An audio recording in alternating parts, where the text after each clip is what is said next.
Welcome to taste of Chennai. இன்றைக்கி ரமதான் மந்தில் செய்கிற நோன்பு கஞ்சி எப்படி செய்கிறதான் பார்க்க போகிறோம். இஃப்தார் டைமில் எந்த ஸ்நாக் இருக்கோ இல்லையோ நோன்பு கஞ்சி கண்டிப்பாக இருக்கும். லாஸ்ட் இயர் நோன்பு டைமில் கூட நான் நோன்பு கஞ்சி எப்படி செய்கிறதுன்னு போட்டிருந்தேன். இருந்தாலுமே நிறைய சப்ஸ்கிரைபர்ஸ் நோன்பு கஞ்சி எப்படி செய்கிறதுன்னு போடுங்கன்னு சொல்லி ரெக்வஸ்ட் பண்ணிகிட்டே இருந்தாங்க. ஸோ அவங்களுக்காகவே இந்த ரெசிபி. பாஸ்மதி ரைஸ் ஒரு 1/2 கப் எடுத்திருக்கேன். நீங்கள் எந்த ரைஸ் வேணாலும் எடுத்துக்கலாம். பச்சை அரிசி, அதுக்கப்புறம் சாப்பாட்டு அரிசி கூட நீங்கள் எடுத்துக்கலாம். ரைஸ் கொஞ்சம் மொத்தமாக இருந்துச்சா நீங்கள் லைட்டாக மிக்சியில் போட்டு கொஞ்சம் பல்ஸ் பண்ணிக்கோங்க. கொஞ்சமாக நீங்கள் அரிசி போட்டாலே உங்களுக்கு கஞ்சி நிறைய குவான்டிட்டி கிடைக்கும். இப்போ நான் செய்கிற அளவு ஒரு 4-5 பேர் வரைக்கும் சாப்பிட்லாம். அடுத்தது பருப்பு, பாசி பருப்பு நீங்கள் எந்த அளவுக்கு ரைஸ் எடுக்கிறீங்களோ அதோட ½ த குவான்டிட்டி நீங்கள் பாசி பருப்பு எடுத்துக்கோங்க. ஸோ நான் 1/2 கப் ரைஸ் எடுத்ததால் நான் 1/4 கப் அளவுக்கு பாசி பருப்பு எடுத்திருக்கேன்.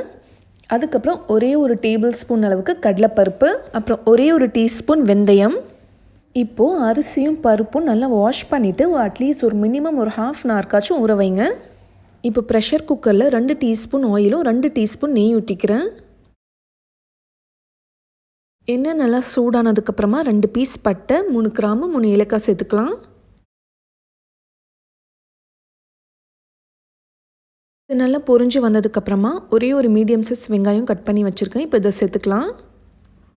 இதுக்கு வெங்காயம் தக்காளிலாம் ரொம்ப கம்மியாக தான் சேர்க்கணும். மசாலா அதிகமாக சேர்க்கக்கூடாது, அப்புறம் நல்லா இருக்காது. இப்போது ஒரு 5 பல் பூண்டு சேர்த்துக்கிறேன். அதுக்கப்புறம் 2 பச்சை மிளகாய். இப்போ இதை கொஞ்சம் நல்லா வதக்கிக்கலாம். வெங்காயம் ஜஸ்ட்டு வதங்கினா போதும், ரொம்ப கலர்லாம் சேஞ்ச் ஆகக்கூடாது. அப்புறம் ஒரு 1/2 கப் அளவுக்கு புதினாவும் கொத்தமல்லியும் சேர்த்துக்கலாம். ஒரே ஒரு கேரட் கட் பண்ணி சேர்த்துக்கிறேன். அப்புறம் ஒரே ஒரு சின்ன சைஸ் தக்காளி சேர்த்துக்கிறேன். பெரிய சைஸ் தக்காளியாக இருந்தால் ஒரு பாதி தக்காளி சேர்த்தாலே போதும். இப்போது இதை கொஞ்சம் நேரத்துக்கு நல்லா வதக்கிக்கலாம். ஒரே ஒரு டீஸ்பூன் ஜிஞ்சர் கார்லிக் பேஸ்ட் சேர்த்துக்கலாம். ரொம்ப சேர்க்கக்கூடாது. நான் மட்டன் கீமா சேர்க்குறதால கொஞ்சமாக சேர்க்குறேன். இப்போது இதோட பச்சை வாசனை போனதுக்கப்புறமா இப்போ ஒரு 100 கிராம் அளவுக்கு மட்டன் கீமா சேர்த்துக்கிறேன். 5 நிமிஷம் நல்லா ஃப்ரை பண்ணிக்கலாம். கஞ்சிக்கு தேவையான அளவு உப்பு சேர்த்துக்கோங்க. உப்பு பார்த்து சேர்த்துக்கோங்க. உப்பு கம்மியாக இருந்தால் கூட லாஸ்ட்டாக நம்ம டேஸ்ட் பண்ணி பார்த்துட்டு சேர்த்துக்கலாம். இப்போ நம்ம ஊற வச்சுருக்க பருப்பும் அரிசியும் சேர்த்துக்கலாம். அரிசி இந்த மாதிரி நான் கையாலே கொஞ்சம் உடச்சி விட்டுக்கிறேன். அப்போ தான் சீக்கிரமாக வேகும். இப்போது இதில் சேர்த்துக்கலாம். இப்போது இதை நல்லா மிக்ஸ் பண்ணி விட்டுட்டு இது வேகிறதுக்கு தேவையான அளவு தண்ணி ஊற்றிக்கலாம். தண்ணி நீங்கள் நிறையவே ஊற்றிக்கலாம். எவ்வளோ ஊற்றினாலும் அது அப்சர்வ் பண்ணிக்கும். இப்போது ஒரு வாட்டி நல்லா மிக்ஸ் பண்ணி விட்டுட்டு இதை க்ளோஸ் பண்ணிடலாம். இப்போது இது ஒரு 15 மினிட்ஸ்க்கு அப்படியே லோ ஃப்ளேமில் வச்சு ப்ரெஷர் குக் பண்ணுங்கள். இப்போ ஓப்பன் பண்ணி பார்க்கலாம். இப்போவே பார்க்க செம்மையாக இருக்குது. நல்லா அரிசி நல்லா குழஞ்சி வந்திருக்கணும். அரிசி சாதமாக இருக்கக்கூடாது, அப்புறம் கஞ்சி குடிக்கிறதுக்கு நல்லா இருக்காது. அரிசி நல்லா வெந்திருக்கான்னு மட்டும் செக் பண்ணிக்கோங்க. சப்போஸ் சரியாக வேகலைன்னா திரும்ப ஒரு 10 நிமிஷத்துக்கு ப்ரெஷர் குக் பண்ணுங்கள். இதோட ப்ராசஸ் இன்னும் முடியல. இப்போ ஃபைனலாக நம்ம என்ன சேர்க்க போகிறோன்னா நல்லா திக்கான தேங்காய் பால் ஒரு 2 கப் சேர்க்குறேன்.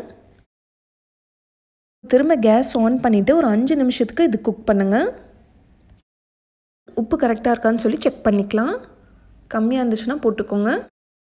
இன்னொரு சைடு பருப்பு வடை ரெடி ஆகிட்டுருக்கு. பார்க்கவே செம்மையாக இருக்குல்ல. ரொம்ப டேஸ்டியாக வந்துச்சு. கண்டிப்பாக இதோட ரெசிபி நான் போஸ்ட் பண்ணுவேன். அவ்வளோதான். இப்போ ரொம்ப ஹெல்த்தியான ரொம்ப டேஸ்டியான நோன்பு கஞ்சி சுட ரெடி ஆயிடுச்சு. கொஞ்சம் தண்ணியாக தான் இருக்கணும், ஏன்னா ஆறுனதுக்கப்புறமா கொஞ்சம் திக்காயிரும். ரொம்ப பர்ஃபெக்டாக வந்திருக்குங்க. யார் வேணாலும் ட்ரை பண்ணலாம். ரொம்ப ஈஸியான ரெசிபி தான். ஈவன் பிக்னஸ் கூட ரொம்ப ஈஸியாக செஞ்சிடலாம். மெஷர்மெண்ட்ஸ் மட்டும் கொஞ்சம் கரெக்டாக ஃபாலோ பண்ணுங்கள், உங்களுக்கும் இந்த மாதிரி கிடைக்கும். நோன்பு கஞ்சி மட்டன் கீமா சேர்த்து தான் பண்ணணுன்ட்டு இல்லை, மட்டன் கீமா இல்லாமல் கூட செய்யலாம். கீமா சேர்க்காமல் செஞ்சால் கூட கஞ்சி உங்களுக்கு நல்ல டேஸ்டியாக தான் இருக்கும். ஸோ வெஜிடேரியன்ஸ் பிளெயின் கஞ்சியாக செஞ்சுக்கலாம். நம்மளுக்கு யாராச்சும் கெஸ்ட் வராங்க, ரொம்ப ஸ்பெஷலாக செய்யணுன்னா இந்த மாதிரி நம்ம மட்டன் கீமா போட்டு செஞ்சுக்கலாம். ஊர்லலாம் நம்மளுக்கு ஈஸியாக நோன்பு கஞ்சி கிடச்சிரும். பட் இங்கே ஃபாரினில் இருக்கவங்களாம் நம்மளே தான் செஞ்சுக்கணும். ரமதான் டைமில் நம்ம நிறைய டைம் கிச்சனில் டைம் ஸ்பெண்ட் பண்ணுறதை விட இந்த மாதிரி நீங்கள் 2-3 நாளுக்கு ஒரு தடவை செஞ்சு வச்சிட்டிங்கன்னா உங்களுக்கு ஈஸியாக இருக்கும். 3 பாக்ஸான நம்ம டிவைட் பண்ணி ஃப்ரிட்ஜில் ஸ்டோர் பண்ணிக்கலாம். இது கூட பெஸ்ட்டு காம்பினேஷன் வடை தாங்க. ரொம்ப நல்லா இருந்துச்சு. நிஜமாக ரொம்ப கிறிஸ்பியாக ரொம்ப டேஸ்டியாகவும் இருந்துச்சு.